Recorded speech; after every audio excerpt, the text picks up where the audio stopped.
2 காலையுமே அப்போது ரொம்ப நேரமாக சண்டை போட்டுக்கிட்டே இருந்துச்சு. அதை கட்டியிருந்தது அப்படி கட்டிட்டு போயிட்டாங்க போல். அப்புறம் இப்போ திரும்ப கொஞ்சம் டைட் பண்ணி கட்டியிருக்காங்க. 2 மாடை கட்டுறதுன்னா இப்படிலாம் லூஸ் விடவே கூடாது நண்பர்களே. ஏன்னா நடுவில் ஒரு ஆள் போகிற அளவுக்கு லூஸ் இருக்குது பார்த்தீங்களா. 2 அப்படியே சடனாக திரும்பி தலை போட்டுருங்க. நல்லா ஒட்டை தான் கட்டணும் 2 மாடை கட்டுறதுன்னா. சரி அதை விடுங்க. இந்த செவலையை பாருங்கள் எவ்வளோ ஒரு முகம் நீளம் இருக்குது பார்த்தீங்களா. சூப்பர் மாடாக இருக்குது.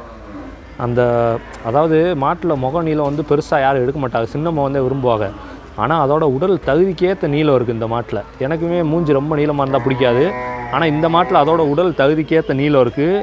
நல்ல குத்து கொம்பு பாருங்கள், நல்ல கல் கொம்புன்னு இதை. அதாவது இந்த கலரை சொல்லலை, இந்த டிசைனை சொல்கிறேன். அப்படி நல்ல கல்லுமாக இருக்கும் கொம்பு. அந்தளவில் ஒரு சூப்பராக இருக்குது கொம்பு. நல்ல செவலை காலை, சூப்பர் காலை, நல்ல முழிப்பு இருக்குது மாட்டில். ரெட்டத்திமிழ் வடிவத்தில் நல்ல நீளம், நல்ல அகலம் இருக்குது மாடு. ஆனால் குட்டை மாடு தான், ரொம்ப உயரம்லாம் கிடையாது. இருந்தாலும் மாடு நல்ல லட்சணமான மாடு. உண்மையிலே சூப்பர் மாடு இந்த மாடு.